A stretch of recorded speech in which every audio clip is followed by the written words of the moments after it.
So I'm going to go ahead and jump into the Q&A. I've already got lots of questions hopping out, so I really appreciate that. Thank you guys for being so active and involved in your education. So Lynn asked, can I start out with my story? So sure, I'll just go into it real quick because I know a lot of you have already heard my story, but basically, I wrote my first book at 19 years old. I was a freshman in college at Indiana University, Kelley School of Business, and I never really meant to write a book. And the reason I started writing was because all my classmates in business school, their dream was to go to Wall Street and become investment bankers.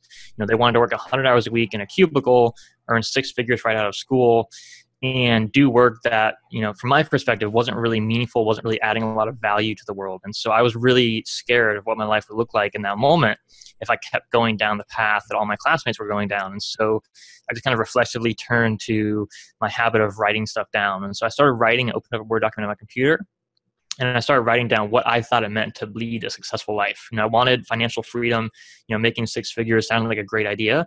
I wanted, to earn good money in life. But I also wanted, some other things. I wanted to do work that was meaningful, that added value to the world. I wanted to have great relationships, have a great social life. I wanted to have a great family. I wanted to have free time to do what I love to do and spend time with loved ones. And so that was really what got me started writing in the first place. And when I shared that document with some other people, they said, hey, this is amazing information. You should turn this into a book. And so I did that. I turned it into a book, started pitching literary agents and publishers. This was, about 11 years ago now. And, just failed miserably. I couldn't get agents or publishers to even respond to my letters or emails or phone calls. And so, 6 years later, after not getting a book deal and not having anything come from that, I finally decided to self-publish my book when I found out about publishing on Amazon Kindle. And 12 months later, I had my first $12,000 month from Kindle ebook royalties alone. And then from there, I just started doing what I'm doing today, pretty much just sharing what I learned with other people like you, other writers and authors and publishers out there, because I was just so passionate about what this new landscape for publishing allows writers to do to really get your message and your story out to more people and make a difference in your life. So that's my story in a nutshell, and I hope you found that valuable, Lynn. Okay, I'm going to go through the rest of the questions here. So how did I get started in indie publishing? That was really it. So actually, what kind of got me started was after failing with traditional publishing route was someone asked me, or I was just having a conversation. They said, hey, why don't you just put your book on Kindle? And so it was just kind of this conversation I had, very casual conversation with someone that gave me the idea of, hey, maybe I could just go ahead and self-publish my own book. And so I just started researching everything I could online, started experimenting with stuff, and that's how I got started as an indie publisher. Georgia is asking, if your book has fallen into the dust pile on Amazon, how can you revive it? Is AMS Ads a good strategy for that? So it's a great question. There's a couple things that I would do if you've published a book, and let's say maybe it was selling really well when you launched it, or maybe it wasn't. But anyways, it's been 6 months or a year or several years since you published your book, and it's just not really selling well. Maybe you're only selling, I don't know how many copies you're selling, Georgia. Maybe it's only 1 or 5 or 10 or 50 a month. And it's not very much, right? It's really not enough to earn a full-time living from. So what I would do with any book like that is a couple things. So first of all, I would actually step back and take a look at not just that one book, but your whole career, right? So what does your career look like right now as a writer, as an author, and what do you want it to look like? So, if you only have one book published, it's very different than if someone who has 10 books published, or if you only have one book published, but maybe you're planning to write 10 more books. It's very different for someone who just wants to publish one book. So, what I like to start with is really looking out and towards the future. And so ask yourself, 5 years from now, if everything looked exactly as you want it to look in your career, what would that look like for you? Right? So where do you want to be in 5 years? And what that does when you look into the future like that is allows you to see where you want to go, right? And then what you can do is look at where you are right now. How many books do you have published right now? Do you have a work in progress? What are you working on right now? What is your audience size right now? And all that information, so you can understand, where you want to go and then where you are right now. Now, once you have that information, that's what's going to help you decide what the best next steps are, right? So if you've got a book that's not selling well, it's been published for a while, I would actually my response to that would depend on your career and on your goals. So if your goal is, you want 20 published books in 5 years, right now you've only published 3, that means you got 17 books to go, right? That's a lot of work. And so if that's where you happen to be, Georgia, I would say focus on writing the next book. Don't focus too much on marketing that older book, because, if your goal, is to have 20 books done in 5 years, that's going to be your biggest, most important work, is getting that done. And each time you publish a new book, that's free marketing you're doing. Every time the best thing you can do to market yourself long-term is to publish a new book. That's a great book that readers love. So I'm not saying you shouldn't try to revive an old book.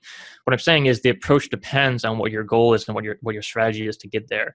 Now, if you've only got one book published and you really have the important story and important message in this one book is the only book you're going to publish, and you have to make that book successful, then you want to go back. And what I would do is I'd treat it like a brand new book launch. I would treat it like as if I had just written a brand new book and I wanted to publish and market that book really successfully. So I would start where I always start, which is market research. So I would understand what's going on in your market, what genre are you in, what subgenre are you in. I really get as detailed as possible in doing that. And I would make sure that you understand, who your competitors are, and get what I call comps. So comparative book titles. The reason you want to get those comparative book titles is so you can understand, what are the popular best-selling books out there that exist that are very similar to your book. And so I'm going to type a link here in the chat box. And that's the link to a podcast episode and a detailed article we did on all about market research. And so I'll walk you through our market research process in depth. And so that's where I would start with any book that's not selling well. So when you start with that market research process, you're going to understand a lot more about the market, a lot more about your audience. And that's going to help you make better decisions when it comes to marketing. So that's the very first step. And there's a lot more to it you can do to revive an old book. But it has to start with that foundation of knowledge. If you don't understand the market you're in, you don't understand your audience, the time and money you spend on marketing will often be wasted because you're going in the wrong direction. So that's where I would start. Let me know if you got that link in the chat box if that works for you. Study that after this. And then if you still have questions, feel free to email us and we'll give you more questions and more information on, what else you can do to revive your older book and help you get and jumpstart those book sales. AMS ads is a great system. It's a great tool to use to promote your book. But again, I think you really have to combine that knowledge of your market with AMS ads, because AMS ads, you're going to be targeting keywords. And so it really helps if you understand, what are the keywords being used by your top competitors that are converting their browsers into readers, into buyers. And by doing your market research, you're going to be able to better implement AMS ads in a much more profitable way. So I hope that helps, Georgia. Kat says, I'm a new indie publisher in the TSM genre. I have one coming out in January, one in February, one in March. I have a promo company doing the first book for release. When should I hire the marketing? And is AMS better than Facebook for ROI? I'm not really sure what the first question means. Like, when should you heavy hire the marketing? But in terms of AMS ads versus Facebook ads for return on investment, I would say, generally speaking, on average, AMS ads is probably more profitable for authors. But that's just on average, right? So every subgenre, every niche is going to be totally different. And so what you want to do is test both. Now, when it comes to testing ads online, whether it's AMS ads or Facebook ads or BookBub ads or any kind of paid advertising you're going to do, you have to understand you have to have a certain test budget, right? So you got to understand what is your marketing budget. So you need to know, based on your personal finances, based on your business goals, how much money you have, how much money you expect to spend, how much money you can afford to spend, and still be able to pay your rent and bills and all that, even if your book totally flops. You have to understand what is that marketing budget that you have, and where do you want to allocate that. So when it comes to AMS ads, one of the things that is great about AMS ads is the test budget you need is so small. Like, you can start with a test budget of $1 a day, $30 a month. And after 2 or 3 months, after spending $90 to $100 on AMS ads, you'll have a pretty good idea really quickly there whether or not that campaign is going to be profitable for you or not. So that's why I love AMS ads, because the test budget can be so small, literally $100. In most cases, I found is more than enough money to invest to find out if that's going to return your investment or not. Now with Facebook ads, it's much harder. So when we're doing Facebook campaigns, usually we start with a test budget of at least $1,000. Now you don't have to do it that way, but that's generally around the kind of the budget we start with to test Facebook ads. Because the thing with Facebook ads that's very different than AMS ads is that there's a lot more stuff you have to test, and there's a lot more competition, right? So you have to realize that if you're marketing, let's say, a weight loss book on Amazon, you're competing with everyone who's selling anything to those same people. So if they're interested in weight loss, they're probably getting sold supplements, they're probably getting sold workout plans and coaching and diet programs and all these other products and services. But they're also being targeted by other advertisers based on different interests as well. So you're not just competing with other folks who are targeting those customers and for those same interests, they're targeting those same customers for different interests too. And what that means is you can end up spending a lot more money trying to attract those folks. So generally speaking, if you have a smaller budget, AMS ads is the best place to start. I think everyone should start with AMS ads because you need less budget, and it is, generally speaking, going to get you a better ROI. But Facebook ads are great too. So if you have $1,000 to start on a test campaign with Facebook ads, I would definitely recommend that as well. But again, you also have to understand how much time you're going to spend on this stuff, because if you just put a campaign on Facebook for $1,000, you're not going to learn much. You have to test out different copy. You have to test out different images. You have to test targeting different demographics, different interests of folks on Facebook. So there's a lot of work that goes into testing out those campaigns. And so if you have the time, definitely start with AMS ads. And if you've got the time and the budget for Facebook, I would start with that too. Another thing you might want to test out too is also BookBub ads. So BookBub has a pay-per-click ad campaign that's different than a BookBub promotion. It's actually PPC ads that are very similar to AMS or Facebook. And so you end up paying per click. So test out that program too. Can also, for some books, it's produced some really great ROIs.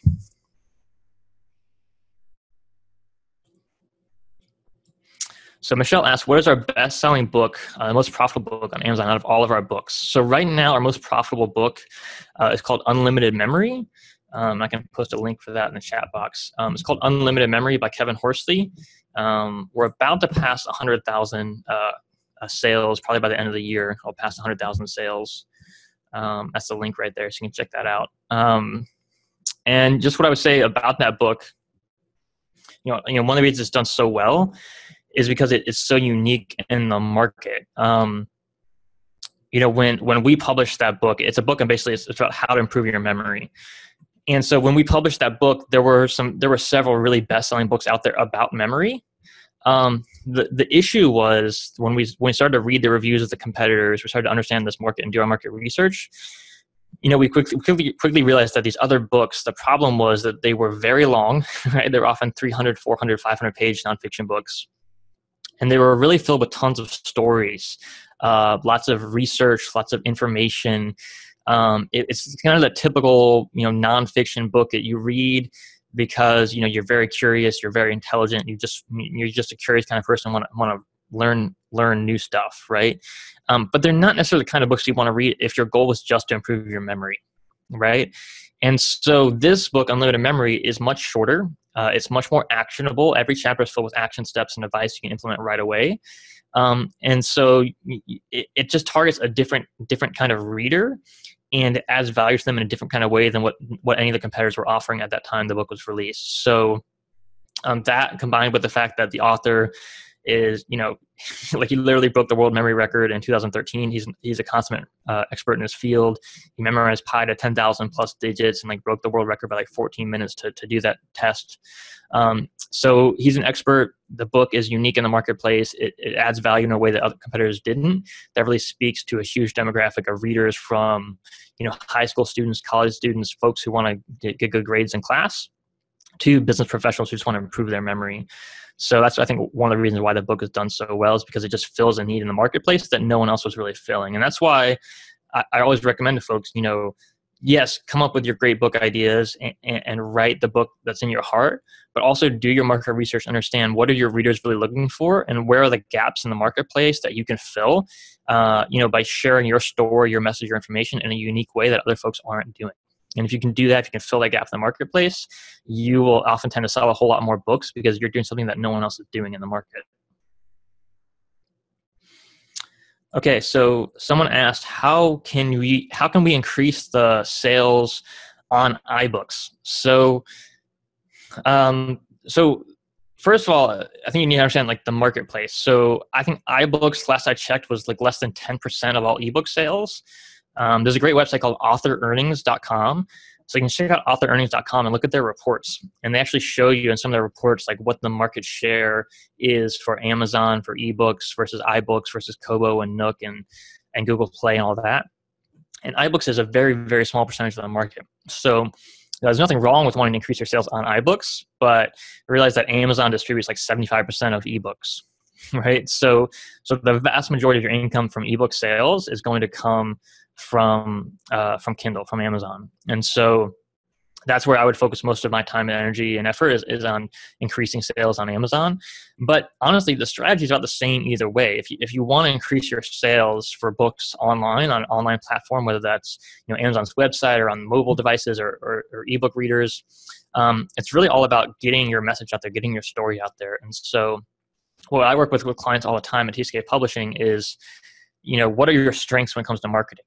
Find out what your strengths are. What do you love to do? What can you do to market yourself, to promote your messaging and stories that doesn't feel like work to you, right? So some folks love to do interviews and love to do videos and speaking. Like for me, like I love speaking like this. I love teaching. I love talking. I love doing interviews. I love doing video because it's just really natural for me to just speak and share information in this format. And I'm very comfortable with it because I've done it so much and practiced it so much. So find out what your strengths are. If you love to speak and do video, do YouTube videos, do podcast interviews, do radio or TV, do public speaking, use your strength and use it in a way that's going to get your message out there to more people.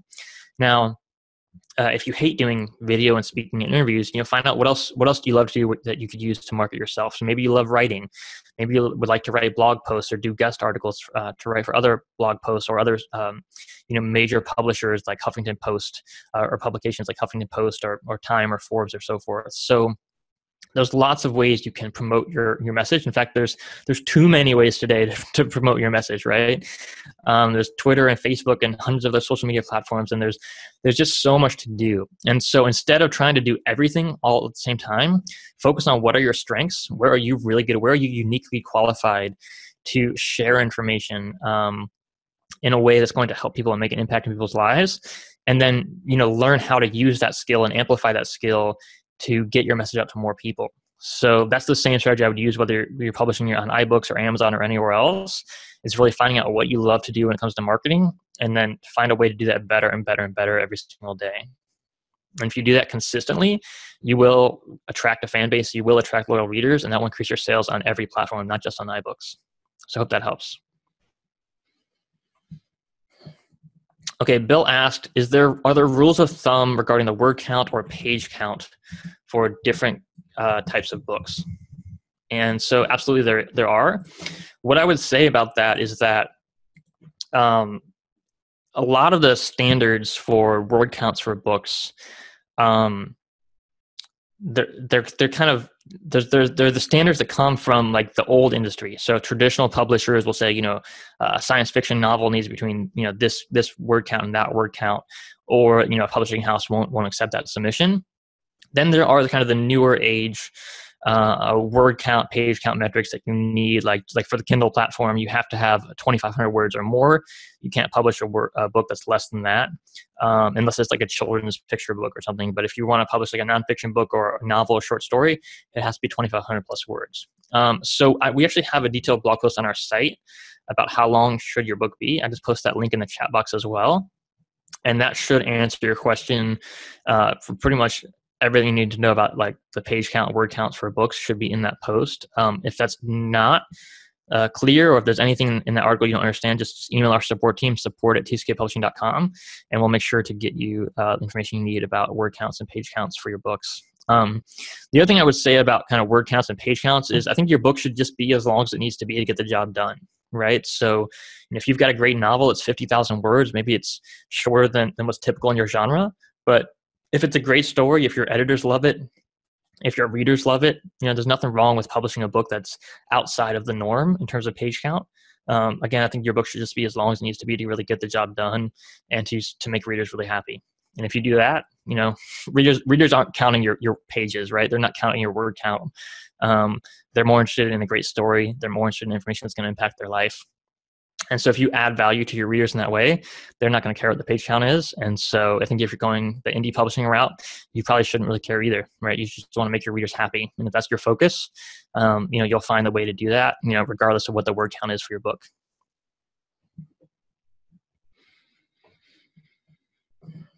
Okay, someone asked, how valuable or effective do you think blogging really is to build an audience?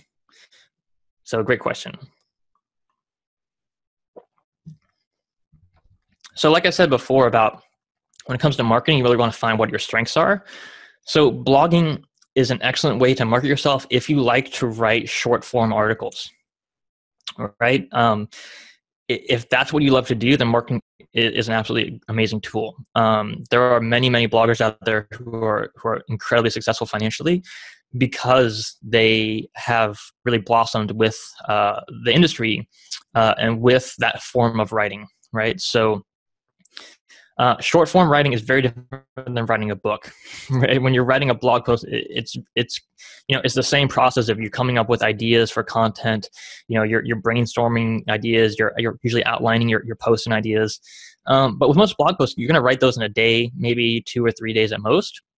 It's a very short time period from generating the idea for a blog post, actually writing the whole post and publishing it. And so it's a much faster timeline. It's a much faster process, but it's also in some ways, it's faster to complete an article. It's faster to complete a blog post, but to build a successful blog actually takes much longer than it does to build a successful book.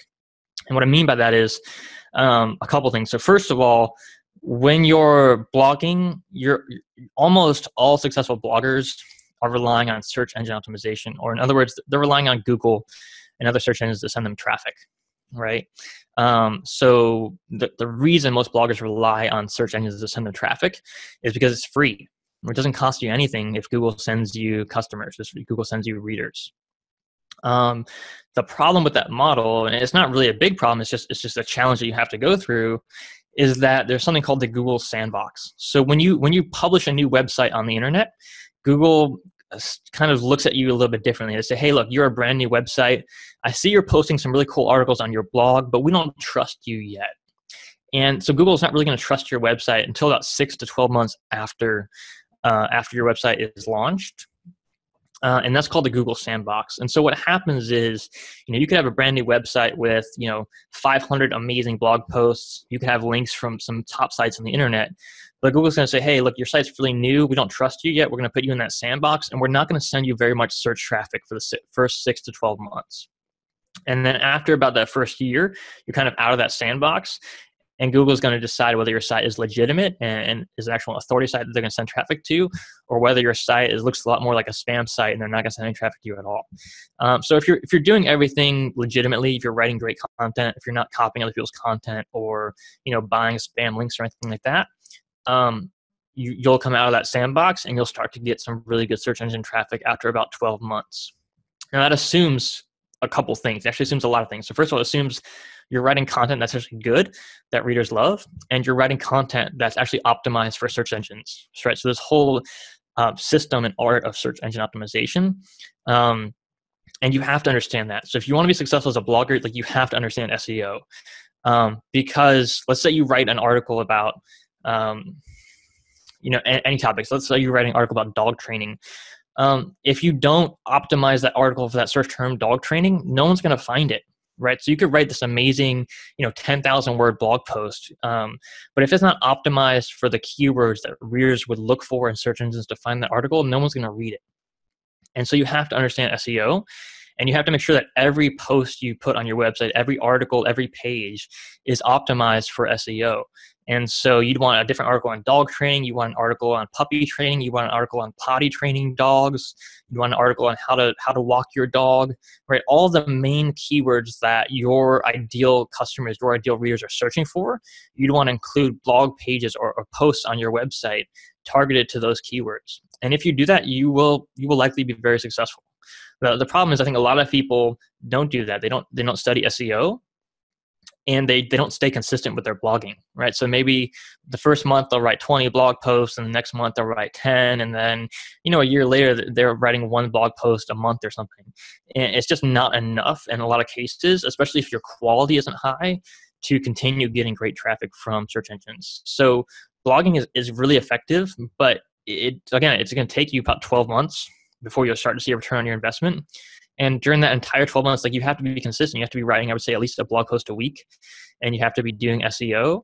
And you really have to learn all that stuff. So it's really like a whole business into itself. And so if you're not willing to learn all the ins and outs of the blogging business, it's not worth it. But if you are willing to learn that, I think it's one of the best ways to build a platform online, especially for writers. I know so many writers who have been really, really successful with blogging. Even the past, 2 years, even the past year, I've met folks who've started new blogs and done really, really well. So it's still something that works today, but you have to put all that work and time and effort into doing it and into learning how the whole business works if you want to be successful. So I think the bad advice is, hey, just launch a website, start a blog, post whatever you want, and you're going to be successful. That's just not how it works. So there's nothing wrong with starting a website as an author and doing some blog posts. But I wouldn't invest a lot of time in writing blog posts unless you're going to learn SEO and unless you're going to learn how that whole business model works. If you're willing to learn all that stuff, you will do really well.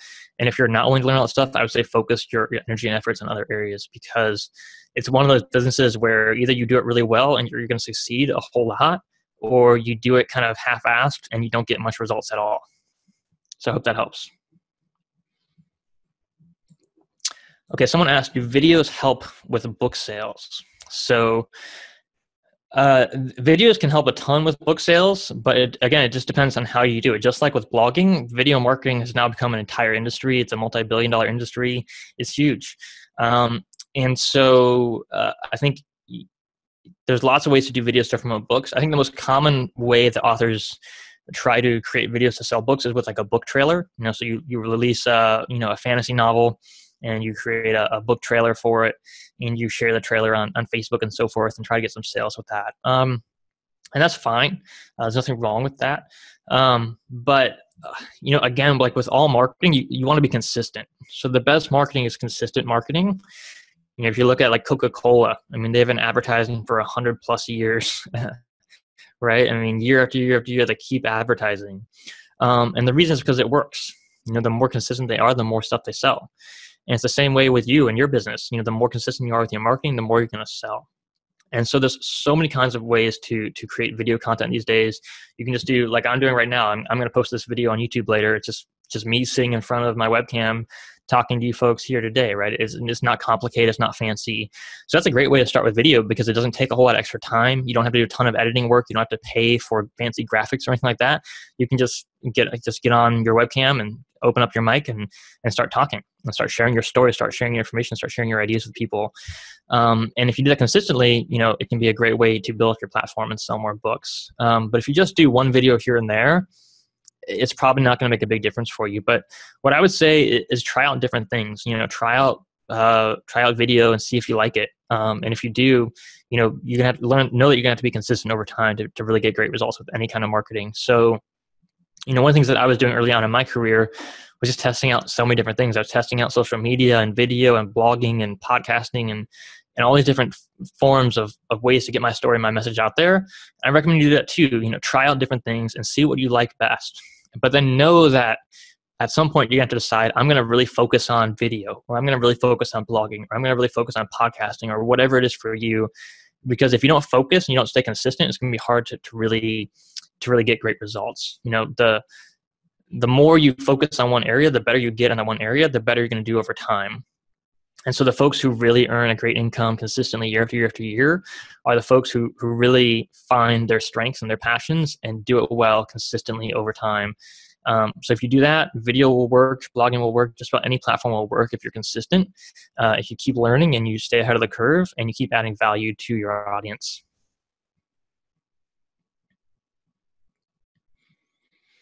So Michelle asked, do we have a specific book cover designer we can recommend? Everyone always says go to Fiverr.com, but it would be helpful to have someone specific. So I don't really have anyone I can give you off the top of my head right now, But if you email our folks at support@tskpublishing.com, they can send you a recommendation for a great book cover designer. But I will say it also depends on what your budget is. So it also depends on what kind of design you want. So like if you want a fantasy book cover with original art, that's going to cost you a lot more. It's a different kind of designer. But our team will send you some good folks who you can get quotes from and see if it'll be a good fit to work with them. Okay, so Walt asked, question about getting reviews. It seems that you need to get reviews to get sales, but you can't get sales without reviews. How does that work? So what I recommend, if you're launching a new book, you definitely want to get reviews. And so I would say I would aim for a minimum of 6 to 10 5-star reviews when you release a new book. Because until you get 6 to 10 good reviews on Amazon, it's really hard for someone who's a complete stranger, who has no idea who you are, who's never heard of you and never seen your book before, to say, hey, I'm going to go ahead and spend money on that. Right? It's really hard for someone to do that without having some good reviews in place. And so the way you can get reviews without having an audience and just being a brand new person is just go out there and ask people. Ask people on social media, ask friends, ask family members. You can't ask people who live in the same house as you. Okay, so that doesn't work. So if you've got your spouse or someone who's on your same Wi-Fi network, they can't leave a review on Amazon for you. That's not going to work. But folks who live in other cities, other places, can totally leave reviews for your books. So just ask people on social media. Another great thing you can do is also just go out there and find book reviewers. So I'm going to find a link for you here. For an interview we did with Debbie Drum, and she is the creator of some really awesome software that helps authors get more book reviews. So I'm going to go ahead and post this link here in the chat box. And so that's just a great interview with her, and she talks about at the end about her software, how it works, how you can get more book reviews with it. That's something we use at TSK Publishing. It's pretty amazing. So basically what it does is it helps you find the top book reviewers on Amazon who have reviewed books similar to yours. And then you can contact those folks. It'll find their emails or their websites for you, or their social media accounts. You can contact them and say, hey, I published this new book.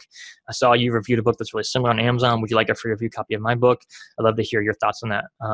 So that helps a ton, get reviews for your books. I'm trying to go back up now to the chat to find your other question. So the second question is about reader magnets. So how do you juggle setting up your first reader magnet and permanent free versus using it as a reader magnet? So basically what you're saying is, like, you have, let's say, 2 or 3 short stories or short books or something, and you're not sure if you should publish those on Amazon as a permanently free short read on Kindle, or if you should use them as a reader magnet to attract folks to your email newsletter. And what I say is try both. So you can certainly do both at the same time. There's no reason you can't publish the book for free on Kindle and also give it for free for folks who sign up to your email list. Yeah, I mean, especially when you're starting out and you're just starting brand new, I say try it all.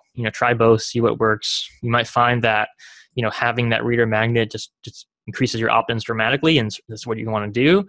You might find that having it permanently free on Amazon gets you thousands of downloads a month, and that's really great too. So you can always change things later. So if you're starting out, I would say, get your information out there as wide as far as you can. Attract as many readers as you can today, and then figure out what's working and keep doing what's working. And if you find something that's not working, just switch around and do something else. Okay, so Shauna says, do your strategies work equally well for fiction and nonfiction? So absolutely. So, I mean, we've worked with clients in fiction and nonfiction, all different genres and niches. I would say different strategies work differently for different folks. The thing about the publishing business is that every subgenre, every little niche is totally different. So, someone who's publishing historical romance is going to have, a different needs in a different market than someone who's publishing, cozy mysteries or self-help or something totally different. So, I mean, it's kind of a vague question, but the simple truth is that if something works for one writer, there's a good chance it will work for you regardless of what market you're in. So it's not guaranteed to work for you, but there's a good chance it will work. So if you see someone who's in a different genre than you doing really well with blogging or video or social media or email or something else, I guarantee you, if you study them and study what they're doing and you apply kind of some of the ideas, the tips, the strategies you see them using for your own business, you'll probably find something in there that will help you, right? So I think a lot of folks say, well, I write novels. This guy's talking about nonfiction, doesn't apply to me. I'm going to totally ignore him because it's not going to help me. I think that's a huge mistake. Some of the best marketing ideas I've gotten didn't come from other authors or other writers. They came from totally different industries, right? So you can study people in totally different industries and totally different fields and learn from them. If someone is successful, success leaves clues. This is kind of a common saying. But it's so true. If someone is really successful doing something, I guarantee you, if you study them, if you watch them long enough, you will learn something useful that you can apply to your business. And maybe it'll be the same thing applied in the same way. Maybe it'll be the same thing applied in a totally different way. Maybe it'll be a variation of what you saw them do. But if you want to be more successful, studying successful people is a great way to start. And they don't have to be in your exact same field. You can get great ideas from just about anywhere. So, when I'm wanting to learn new ideas and learn new ways to market my books better, to do anything better, I am always open to learning from anyone. I can learn from the homeless guy on the street. I can learn from the McDonald's down the road. I can learn from anyone, anywhere, because I know that there are always good ideas out there. And so you just have to stay creative and keep an open mind whenever you're studying anything, and ask, how could I apply this strategy? How could I apply this concept? How could I apply this idea to my own life and improve my life? And if you keep that open mind, I guarantee you'll find good ideas just about anywhere you go. Maria said, what is the ideal length of an ebook? So we talked about that before. The blog post below has much more information on that.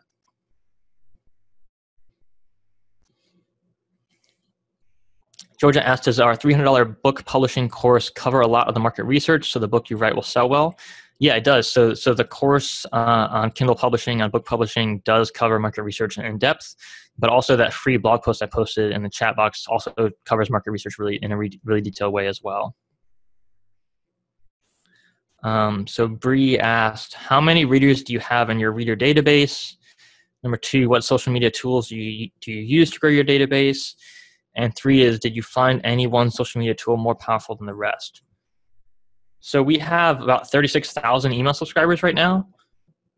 So what social media tools do we use to grow our database? So, I think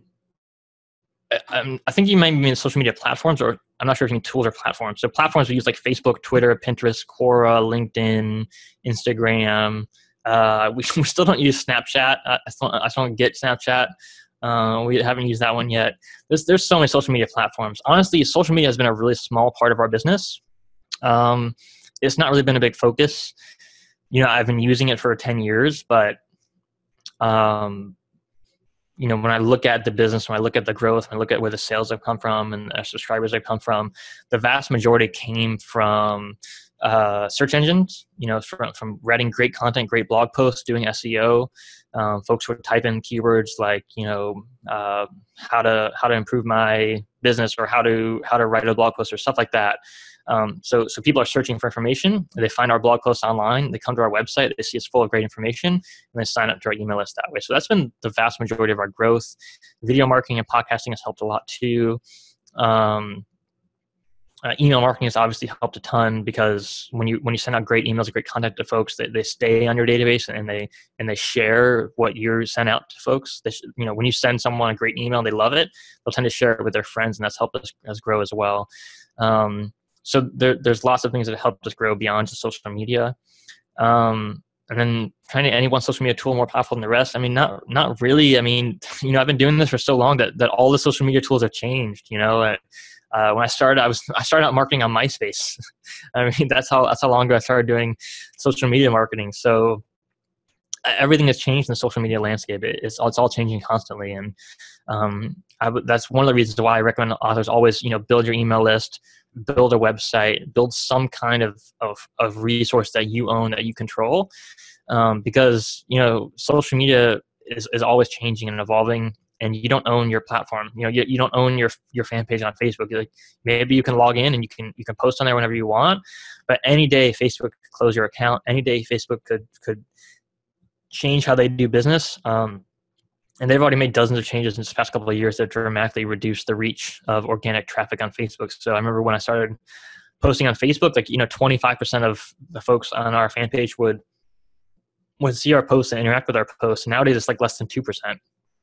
So if there's one thing I learned from all my social media marketing, it's that you don't really want to invest your whole business on social media marketing. You want to really focus on your email list, on having a website, and having content and platforms that you control. That's been kind of the biggest lesson I've learned over the past decade or so. Michelle asks, how many marketing campaigns should you do for each book? So at TCK Publishing, we have a motto which is never stop promoting. And so we are always running marketing campaigns for books. And now we don't do it every single day, right? So it's not like 365 days a year, every single book we're promoting. But we do it around a promotion calendar. And one of the ways that we do that is so we use a Kindle countdown deals on Amazon. So every 90 days you can run a Kindle countdown deal for a book. And so every 90 days we'll run at minimum a Kindle countdown deal for our books. And we will almost always promote those campaigns in some way. So we might use book promotion sites, we might use blog posts, or we might do outreach, we might do social media marketing, we might send an email to our lists. There's all kinds of ways you can promote those, but I think having that set calendar where every 90 days you do some kind of promotion for your book is really, really helpful for a couple of reasons. First of all, remember we talked about marketing needs to be consistent. You need to consistently promote your work. And so having that built-in 90-day calendar for us, I found it's like the perfect way to do it, because you've got 90 days. Every 90 days you're going to promote your book for a week, and then you've got the other 83 days in the next 3 months to focus on writing, to focus on new books, new content, other things. So I find that's a really great way to do it. So we do 4 campaigns for each book every single year, sometimes a little bit more. But always at a minimum, we do 4 campaigns for each book every year. And then we're always looking for new promotion opportunities too. So sometimes you'll be doing research, you'll be building relationships with people, you'll be doing outreach, and you'll find some new promotion opportunities. Someone will say, hey, we're doing a special promotion on this day, can we include your book, or something like that. And so you always want to be open to those new promotion opportunities as well. But for sure, scheduling those 4 promotions a year, I think will help you stay consistent with your marketing, but also give you enough time in between to focus on other parts of your career as well.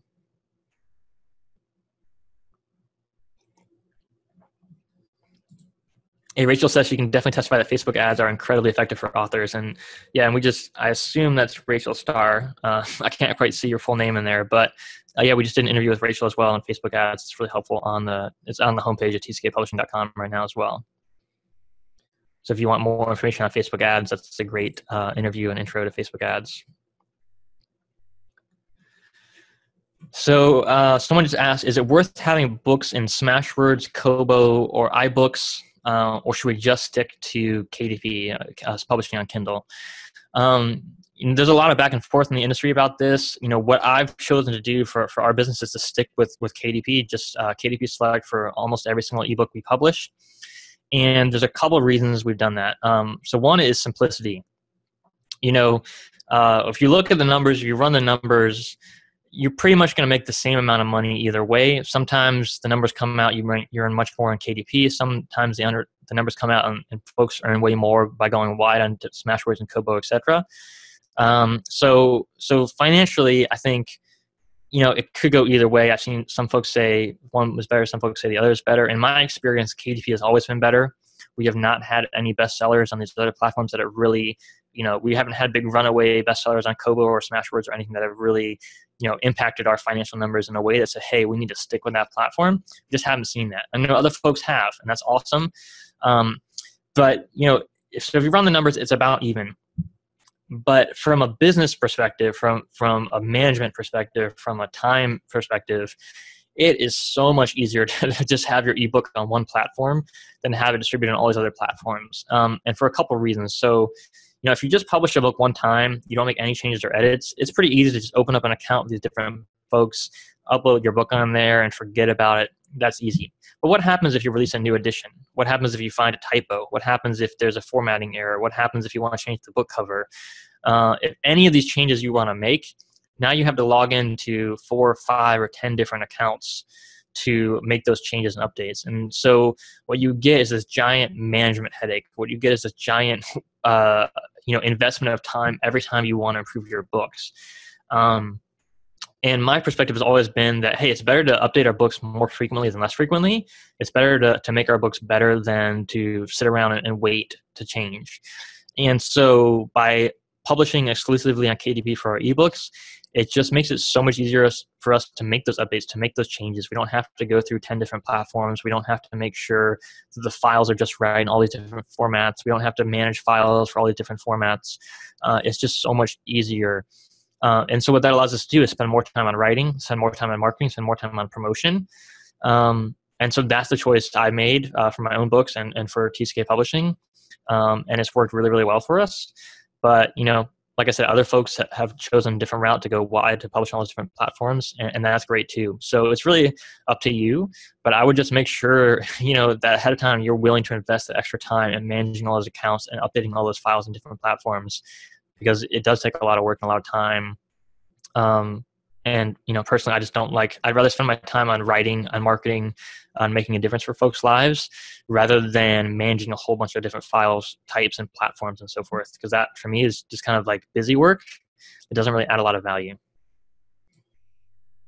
Okay, so someone was asking about how do you identify gaps in the market and how do you do research, market research. So again, I posted that link in the chat on market research, and that I think will help you get a lot more information on that. That should be really valuable for you. Okay, so someone's saying they have a publisher for their audiobook and they're not responding to their emails about pricing. So if you've got a publisher or distributor for your book and they're not responding to you, they're not in touch with you, they're not responsive to you, I would say that's definitely a red flag right there. And you should, try to call them on the phone, try to keep reaching out to them. And if you can't, I would ask them to cancel your contract and give you your rights back so that you can manage your assets, manage your audiobook in a way that's actually going to be effective and to be as valuable to your readers. So I think that's really important. When you do business with people, you need to make sure they're working with you, that they're communicating with you. I think it's kind of one of the basic foundations of successful relationships is that you have to be in communication. Someone's asking, what is my marketing advice for fiction writers? It's super vague, but I would say, in general, if you're a novelist, I think one of the best things you can do to market your work is to write another great book and, keep doing that and build your email list. If you're building your email list and you're writing great books, that's a great place to start.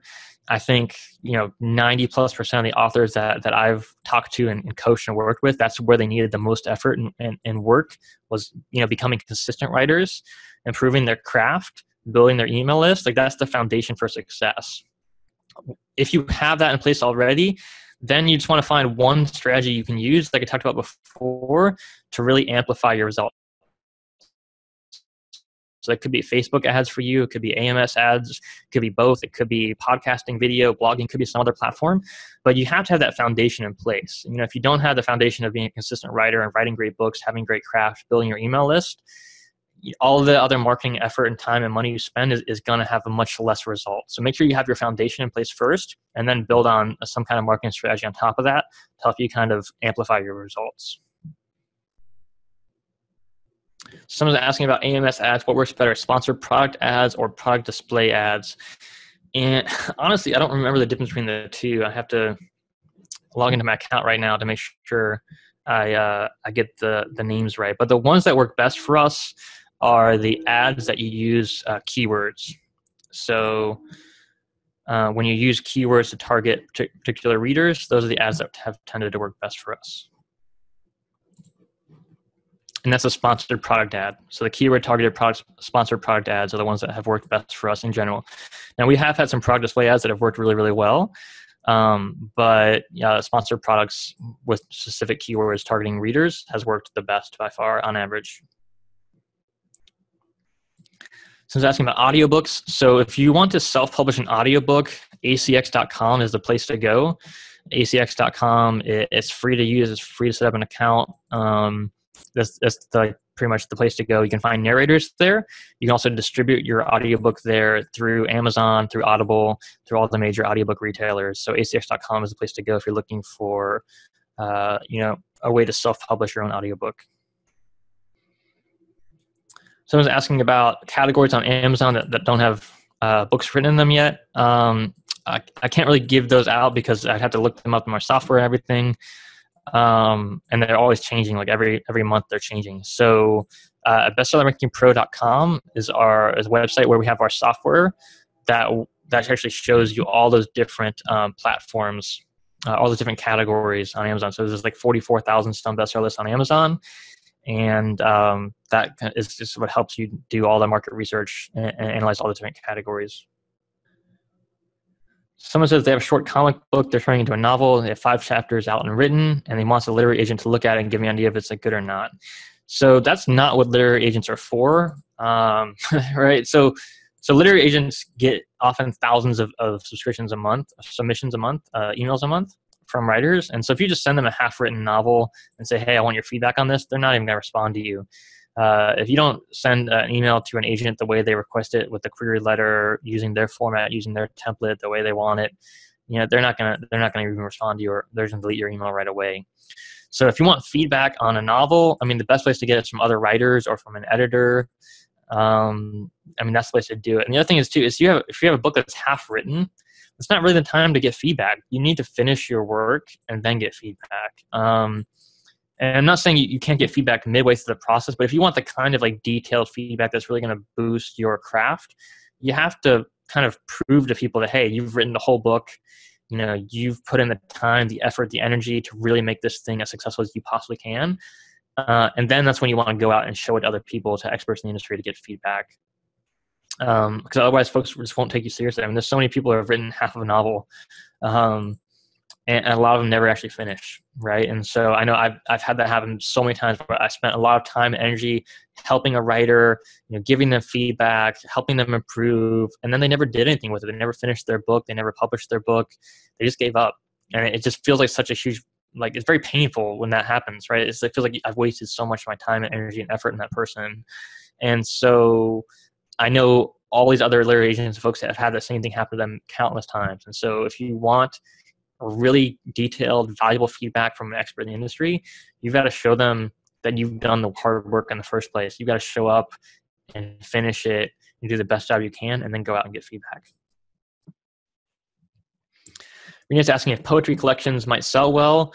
In my experience, poetry is the toughest market. It's very hard to do well financially by selling poetry or poetry collections. Doesn't mean it can't be done, but it's just a very difficult market. So like with anything, I say, hey, if it's your passion, if you love to do it, get it published, try to do it as affordably as you can. I wouldn't invest thousands and thousands of dollars in the whole process. But do it as affordably as you can, as professionally as you can, get it published, start building your platform, and see how it does. But, personally, if someone said, hey, I want to write poetry, or I want to write a novel, or I want to write nonfiction, I say, hey, go write a novel or go write nonfiction, as compared to poetry, if your goal is to be successful financially, because those markets tend to just do much better than poetry does, in my experience.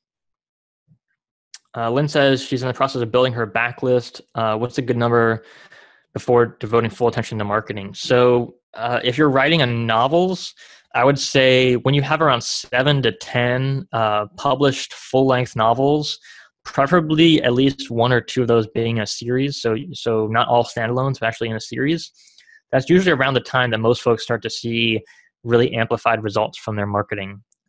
So until you have about 7 to 10 full-length books published, I wouldn't be a full-time in marketing by any means. So you should still be marketing and promoting, doing those promotions every 90 days. And you should obviously have your email list set up. You should have that foundation in place. But I certainly wouldn't start with just the first novel. The first novel, I wouldn't say, hey, I'm going to invest $10,000 in marketing this. I would say, hey, hold hold off on that budget. Let's get you 7 to 10 books published first, and then invest that budget in marketing, because then you have 10 times as many books to sell to folks, which means you can earn 10 times as much income from each reader, which means your return on investment is going to be so much better from your marketing. So it's usually around the 7 to 10 book mark for a novelist, Lynn, that I recommend. Really let's amplify your marketing at that point. So another question about AMS ads: do you recommend specific targeting or automatic targeting? I recommend both. Use automatic targeting for keywords, but also target specific keywords as well. Usually the specific keyword campaigns are going to do better. There's actually a report you can run too. You can run a report for the automatic targeted campaigns that will download what the keywords that Amazon has targeted for you automatically, and what the results have been. And then you can take those profitable keywords and add those to your specific targeting campaign to get even better results. Someone's asking, how do I find out which genre I'm writing in? So that's a good question. I think it's just one of the things you have to learn over time. So you can Google, about different genres. You should know what kind of general genre you're in, like if it's romance, if it's thriller, if it's mystery. There's lots of websites that list all the different genres and subgenres. You can ask for feedback from editors who are professionals who might know. You can also just find comparable books on Amazon. So go out there and read some best-selling books that are similar to yours and find out what genre those books are considered to be in.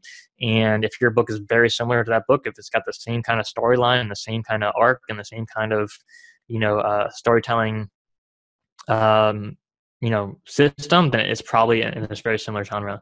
But, it's kind of one of those things that you just have to learn. There's so many different genres these days. There are so many different genres. And it's one of the things you kind of learn from trial and error, and learn from talking to other folks and having conversations. But if you go to like writers conferences and writing groups and, get writing critiques from other folks, you will start to learn more and more about your genre for sure. So HG Barnes just asked about setting up a website, and should it be only for his novels, or can he add some personal interests like hobbies or people he supports?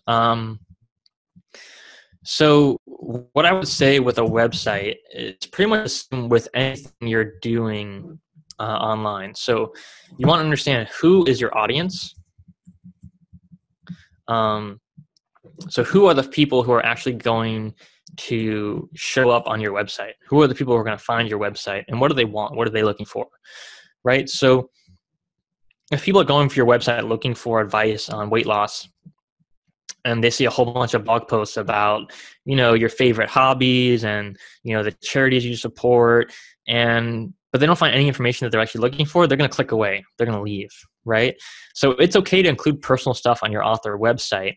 Just make sure that the information you're sharing in general, the majority of the information you're sharing is for your audience and not for your ego, right? So don't just post stuff because it makes you feel good and makes you look good. Post things that you think are going to add value and interest your readers. And if you do that, you'll be successful with your website. The other thing about websites is just make sure you set it up the right way.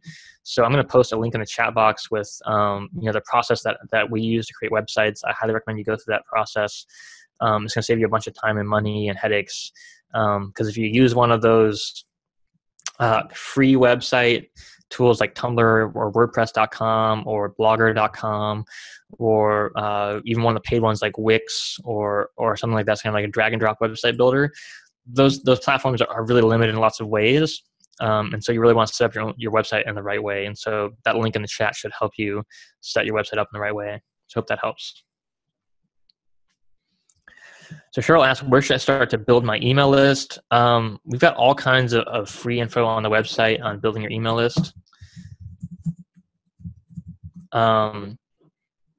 So it's kind of technical, so I can't really just answer it off the top of my head right here. But the place you want to start is actually with that link to build your own website. So you have to have your own website first. To build an email list without a website, it doesn't really work very well. And then on our website, we also have lots of other trainings on email marketing. So that link right there will take you through how to actually start building your email list. And if you have any questions on that too, just email our support team and they can help you out with that as well. So we're running out on the time now. Yes, this is a real live chat, Greg, in case you're wondering, I'm really here right now answering everyone's questions. So you guys have any final questions? I'll go ahead and answer those now. And then I'm going to go ahead and sign off. Okay, so a couple more questions, and then I'm going to hop off here. Sayers says, for an author who doesn't have a huge fan base yet, what is the best first strategy to market your book? That's a really interesting question. So again, I think you have to have that foundation in place. So having your website, having your email list set up, your email marketing campaign set up, having a great book published, that's the foundation. And then the strategy to kind of get traffic or to build your audience, again, I think it has to be based on what are your strengths, right? So what do you love to do when it comes to marketing that you could do day in, day out? And so find out if that's blogging for you. Is it video? Is it interviews? Is it networking? Is it public speaking? Is it social media? Like, what do you just love to do when it comes to marketing? Like, do that. Because I think a lot of folks, the mistake we make is we say, oh, I see so-and-so doing really well on Instagram.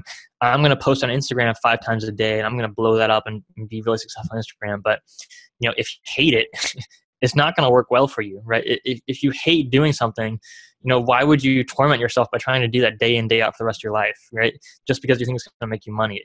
It's probably not going to work out well for you if you do that, right? Instead, realize that there are writers, there are authors, there are artists who have been successful on every platform, right? Every platform, every kind of marketing strategy you can imagine. There are writers and authors and artists who have come before you, who have been successful with those strategies. So find the strategy that you resonate with. Find the strategy that you just are so excited to learn about that you can't wait to do. Find that strategy and learn to master that strategy. That's the process that I've used. That's the process I recommend folks use because it's the process I've seen that gets great results, not just in a couple of weeks or a couple of months, but over years and years and years. Because this is a long-term game. Being an artist, being a creative person, being an author, you own the copyright for your book for 75 plus years after you die. So you can pass it on to your kids, your grandkids, your great-grandkids. I mean, it's a very long-term sustainable business. So you want to make sure when it comes to marketing that you're choosing long-term sustainable marketing strategies. And that's only going to happen if it's only going to be sustainable for you if you enjoy it. I've never seen anyone do something they hate to do every single day and do a great job at it consistently for 5 years or 10 years. Like most folks just burn out before that. So find the things you love to do when it comes to marketing and focus on that and just learn to get better and better and better at that. I think that's the best path to go when it comes to marketing. All right. Thank you all for the kind words and thank you notes and everything you write in the chat box. I really appreciate your support and your kind words. It means a lot to me. Thank you guys so much. So thank you guys so much for showing up today. Thanks for sticking through with the Q&A. Thanks for the great questions and the great conversation. Really appreciate all of you. Wishing you a wonderful day, wonderful holidays. And I'll let you know when Adam is feeling better and we can go ahead and get his training rescheduled because I know it's super valuable and you guys will love that and get a lot of information there that'll really help you. So I'm going to run on to my next appointment. Wishing you all an incredible day. Take care, everyone. Bye-bye.